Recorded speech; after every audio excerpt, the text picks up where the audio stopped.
ওই যে ঢোলক বাজায়, এই গুডিং গুডিং সাউন্ড হয় না, এই ঢোলক গুডিং গুডিং নয়, ঢোলক বলে দুদুক দুদক, দুদুক দুদক।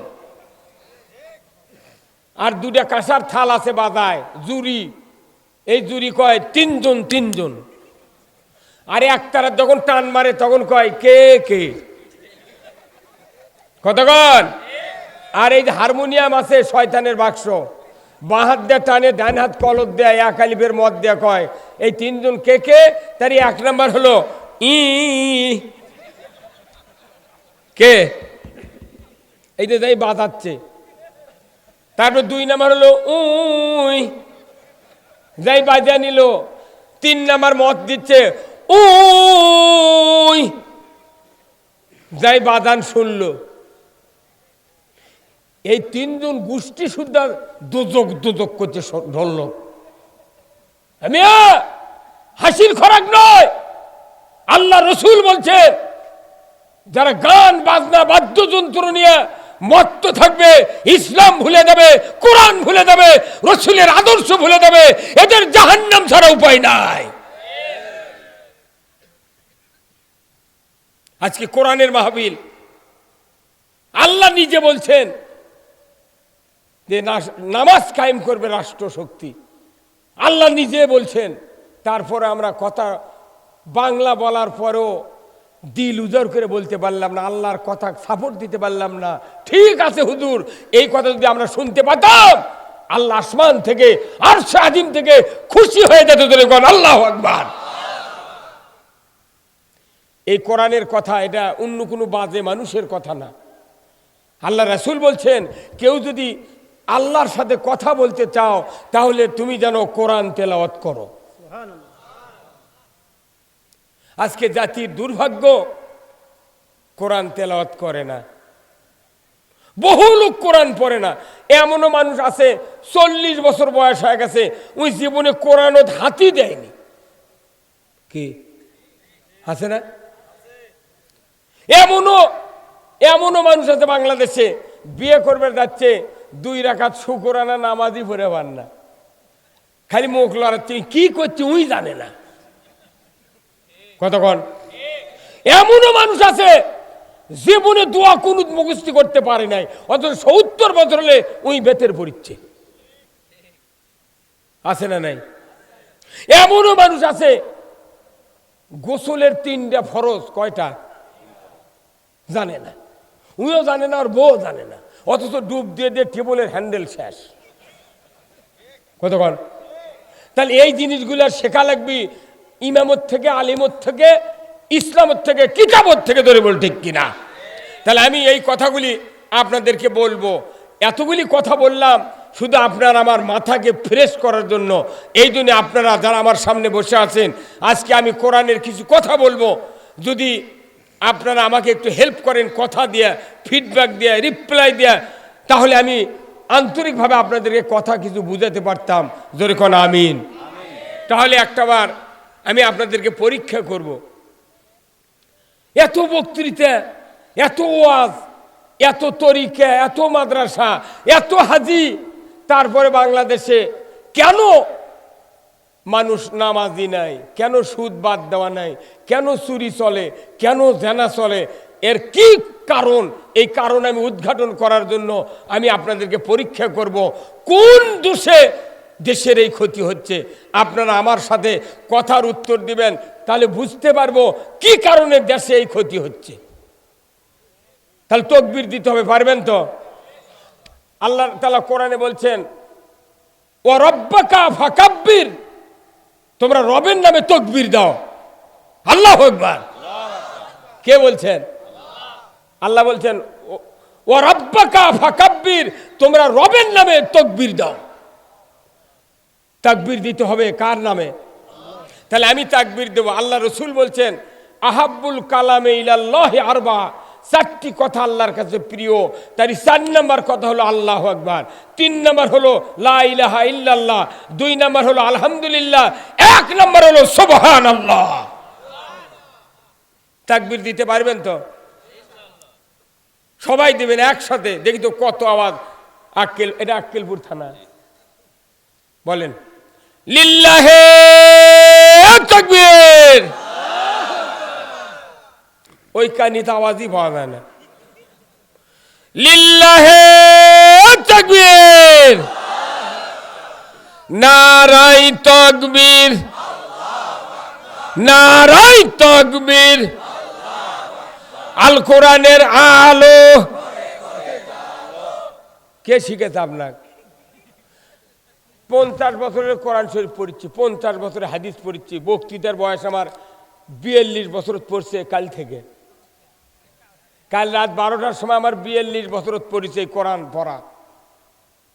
কোরআনের হাদিসের কোনো পৃষ্ঠাত লেখা নাই যে আল কোরআনের আলো ঘরে ঘরে জ্বালো। এটা ব্রিটিশ সরকার আমাকে শিখে দিয়ে গেছে যে তোরা কবু আল কোরআনের আলো ঘরে ঘরে জ্বালো। তাহলে ঘরত জ্বাললে সংসদে কেউ এই কথা তুলবে না। কথা কয় না গা? এই কোরআন হলো সংসদের কিতাব। বদরের যুদ্ধে আল্লাহ রসুলের সাহাবীরা 1000 সাহাবী উহুদের ময়দানে, 313 জন বদরে। এই সাহাবীগুলা যুদ্ধের ময়দানে গিয়ে স্লোগান দিয়েছে, আল কোরআনের আলো মদিনার সংসদে জ্বালো। আল্লাহু আকবার কোন। এটা হলো সংসদের কিতাব। এই কিতাব হলো উঁচু জায়গার কিতাব। লৌহে মাহফুজ থেকে আল্লাহ তাআলা নাজিল করেছেন পৃথিবীতে। সমতল ভূমির থেকে 2500 ফিট উঁচু গারে হীরা, এই হীরা গুহাতে এটা নাজিল করেছেন। সমতল ভূমির তো নিচতলাত নাজিল করেনি। সেই কোরআন আপনি ঘর একতলা, মসজিদ একতলা, মাদ্রাসা একতলা, জুম্মা একতলা, এগুলো একতলা থুয়ে তো লাভ হবে না। এই কোরআন থোয়া লিখবে উঁচু জায়গা। পৃথিবীর যে কোনো দেশের সর্বোচ্চ জায়গা হলো বিধানসভা, যেখানে আইন তৈরি হয়। কতক্ষণ ওই উঁচু জায়গা থাকলে কোরআনের থেকে আমরা রহমত পাবো। ধরে কোন সুবহানাল্লাহ। আপনাকে এদিকে ভাই বিল্ডিং বাড়ি নাই 3, 4, 5 তলা, 10 তলা বিল্ডিং আছে। 10 তলা বিল্ডিং এর পুরো বিল্ডিং এর সকল ফ্ল্যাটে যদি পানি সাপ্লাই দিতে চান, তাহলে পানির ট্যাঙ্কি কোথায় রাখতে হবে? একবার ওই উপরকার ছাদে। আর উপর 5,12,000 মসজিদ আছে। 5,12,000 মসজিদের মুয়াজ্জিন 5,12,000, মুয়াজ্জিন ইমাম আবার 5,12,000। কোন কোন ইমামের 2টা পর্যন্ত বউ আছে। হে আছে না? এরা আবার কত? এই বাংলাদেশে 50,000 পীর আছে। কাদরিয়া, চিশতিয়া, নকশবন্দিয়া, মোজাদ্দেদিয়া, আহমদিয়া, আটরশি, জাকির পাটি, হুখাদা, লালন শাহ। 3 কোটি জাকের আছে। এই 50,000 পীরের 3 কোটি জাকের। আবার 25,11,974 জন হাজিয়ার হাজান্নি আছে। পুরুষের বউ আছে, মহিলার কারু কারু স্বামী আছে, কেউ কেউ বিধবে। কথা কন। তারপরে এই বাংলাদেশে অনেক লোক আছে, তারা জমির আলের উপর খাড়ায় আছে, ভালো লোক। তারা এই দিক হলায় ওই দিক হলায়, যে দিক ধাক্কা পাবি সেই দিক চলে যায়। এতগুলা লোক আমরা চাচ্ছি নামাজ নামাজ নামাজ। দেখা যায় নামাজ, নামাজের তুলনায় বেনামাজি বেশি। সবাই করলেন না? ঠিক। ওই লোকটা যে জোরে করলো ওই বুঝিছে, ওই বুঝিতে সেই জন্য করছে। ঠিক কথা কন না? যিনি বলেননি উনি বুঝতে এখনো পারেন নাই, সেই জন্য ওনার ব্যথা বেনামাজি। নামাজ কায়েম করতে হবে, আল্লাহর হুকুম। যে ব্যক্তি নামাজ ছেড়ে দিল, মান তারাকা সালাহ ফালাইসা মিন্নি। বক্তৃতা দেওয়া দেবে বালুস ফাটানে, কিন্তু নামাজ কায়েম করতে ঠেলা আছে। এই ফজরের সময় শীতের মধ্যে বহু লোক জুম্মাত যাচ্ছে না, খালি জুম্মাত লাই ডুবি দিচ্ছে না। কতক্ষণ? আর যারা ধনী ধনী লোক, যারা বড় বড় অফিসার, টাউন বন্দরের 4 তলা ছুঁয়ে আছে, ওরা আবার গ্লাস লাগাছে, থাই গ্লাস। নাম তো থাই, যার থাও নেই। থাই লাগাছে নীল কালার, সবুজ কালার। ভেতর থেকে দেখে, বাইরের মানুষ দেখে না। যে কুয়াশা শুরু হয়েছিল কয়েকদিন আগে রাত্রে, ওই যে শোষে 8টার সময় চেতন পায়নি। স্ত্রীরা ডাকিচ্ছে, নইম বাপ তুমি উঠবে না? তো কইতে কে ফজরে আজান দিছে, তার মানে বাইরের আলোতে ঢুকিচ্ছে না, ওই থাই লাগে রাত লাগাছে। তোর বাটাম যদি না ফাটারে থাই আলারা, হ্যাঁ কথা কর, থাই মারাচ্ছে। ওই থাই লাগে অন্ধকার করছে ঘরের মধ্যে, যাতে নামাজ পড়ার কথা কেউ দেখবার না পারে। আর ধনী ধনী মানুষেরা জীবনে মসজিদ যায় না, এসার সময় আর ফজরের সময়, এসার সময় দামো যদি ঘাটা ঠান্ডা কিছু করে কেউ। গরিব মানুষ করছে তুই যা, এতে কাপড় থাক, তুই জুম্মার যা, সিংহ মারবি, তোর সিংহ মারবি। ইমান এনেছি, জামাতে নামাজ আদায় করতে হবে, তোর বোন ঠিক কিনা? ইয়া আইয়ুহাল্লাযিনা আমানু আকিমুস সালাত ওয়া আতুজ যাকাত ওয়ারকাউ মা'র রাকিন। নামাজ কায়েম করো, যাকাত আদায় করো, রুকুকারীদের সাথে রুকু করো। এমনও মানুষ বাংলাদেশে আছে 20 বছরের মধ্যে ফজরের ওযু করেনি কোনো দিন, অথচ তাই বড় নেতা। তো খেতা বানাবি ছটা দিয়ে জাল করে। আগে নামাজ কায়েম করতে হবে। এই যে বাংলাদেশে এতগুলো নির্বাচন হচ্ছে, আমাকে বসে থেকে কত বক্তা বক্তৃতা করে, ভোট চাই, ইসলাম কয়, ইসলাম শান্তির ধর্ম, নামাজ পড়বেন।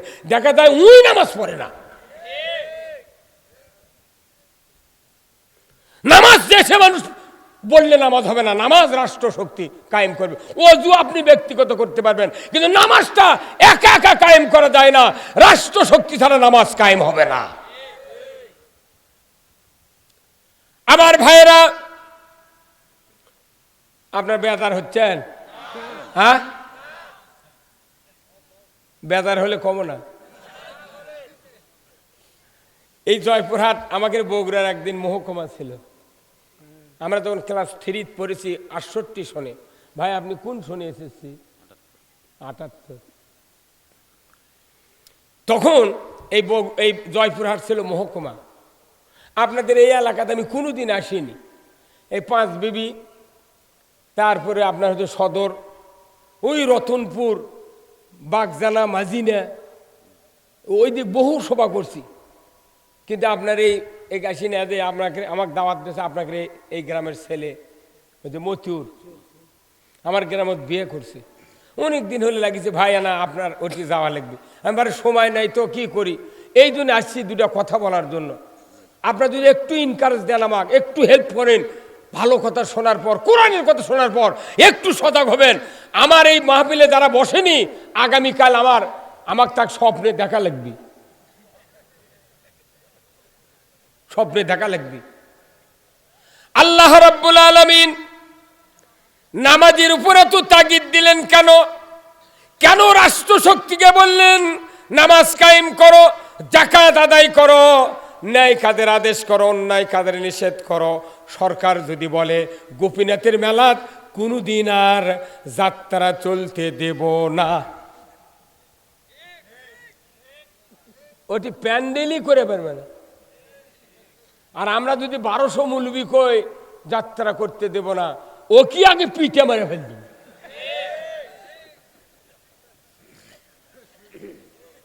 তাহলে সরকারের ক্ষমতা আছে। এই যে মহাস্থানের নাম শুনছেন আপনারা, শাহ সুলতান বলকি রহমতুল্লাহ আলাই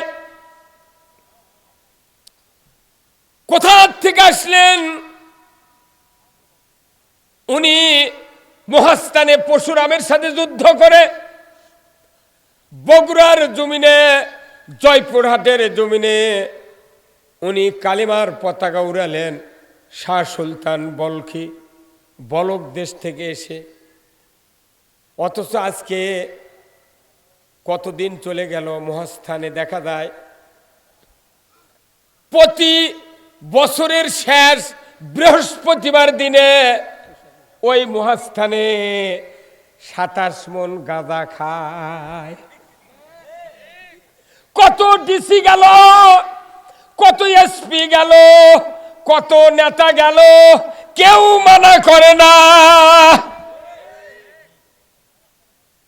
কেউ মানা করে না। তাহলে ওই সুলতান সাহেব কি গাঁজা খাওয়া শিখে বেড়ান চায়? সুলতান সাহেব আছে মুশরিক কাফিরের সাথে যুদ্ধ করে কালিমার পথে উদ্দিগিন করার জন্য। আর ওই জায়গা সাহস কি, গাঁজা খাও, গাঁজা খাতে খাতে মুখ লাল হয়ে গেছে। ওটিদা পীরেরাও জিকির করছে, মুন্সিরা জিয়ারত করছে, জিলেপি আন দিচ্ছে, পোলা পাক করছে, কত খাচ্ছে, মহিলারা যা ঘুরিচ্ছে, আবার গাঁজাও চলিচ্ছে, কেউ মানা করে না। তাহলে এই অন্যায় বন্ধ করবে কে? হ্যাঁ জনগণ কে? সরকার। আমার ভাইয়েরা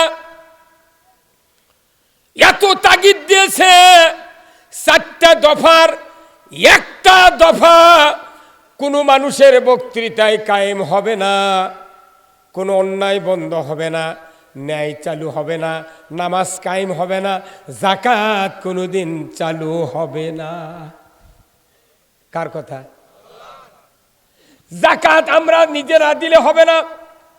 যাকাত যদি চালু থাকতো এই বাংলাদেশে, কোন সুদি কারবার বাংলাদেশে চলতো না, চলতো না। আজকে বাড়ি বাড়ি সুদ ঢুকে গেছে, ঢোকেনি? কয় শাক ভাত খাবো না, গোস্ত খা, স্বামীর কথা শুনবো না, ভাঙ্গা করে থাকবো না, ঝড় বাদল মানবো না, কিস্তি দেওয়া বন্ধ করবো না, জায়ান থাকিতে সাহেবের ডিউটি কোনোদিন অমান্য করব না। ওই তো মরদ দেখেন বাইরে থেকে করছে, ঠিক আল্লাহ বাঁচে থুক জোরে কোন আমিন। ওই বুঝবার পারছে ব্যথা কোন জায়গা।